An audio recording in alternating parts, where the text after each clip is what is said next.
Good morning. It is a damp, overcast, dark day here in North Carolina. And today I'm kind of wandering through the woods.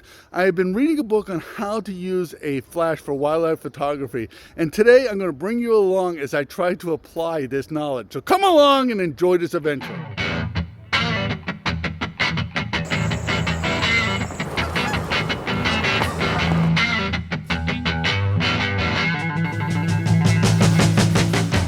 So before I go into this video, I want to request that you subscribe, you hit that notification bell. It just helps us in the YouTube world. It allows my channel to be exposed to more people. So I want to talk about how to use flash photography in a wildlife situation here.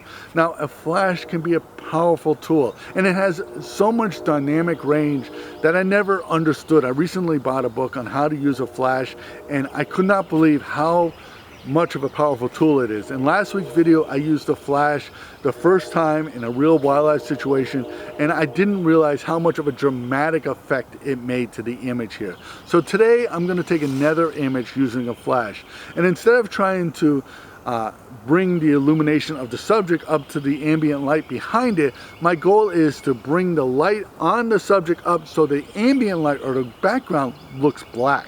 Now it is about 9 o'clock in the morning. It's an overcast day, and it's just, and if you look at this image I took of this flower in this ambient light, everything just looks so soft here. So what I want to do is basically have the stems and the flower pop out and have the background just basically black. And to achieve that, I'm going to tell you how I did that. But basically what I did is I turned the camera to manual, turned the flash to manual, made the flash as low as powerful. But one of the most important things that I did was the distance between me and the subject. So when I first started taking pictures with the flash here, the subject was overexposed. The flowers were just bright white.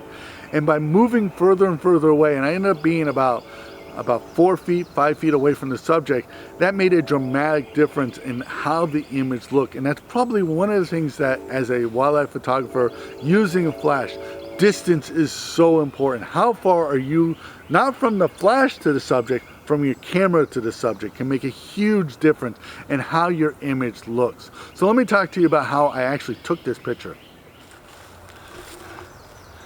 So this is the experiment that I'm trying to do. So I got these flowers on the ground in front of me here. I'm shooting my flash on top of my camera, and the idea is to have the background black so that the white flowers and the stems just pop out of this image here. So I'm shooting in manual mode, ISO 100, f4 because I want a real shallow field of focus, and I'm shooting at a shutter speed of 1/250th of a second. This should give me illuminated flowers and a black background. So if this image comes out, here it is.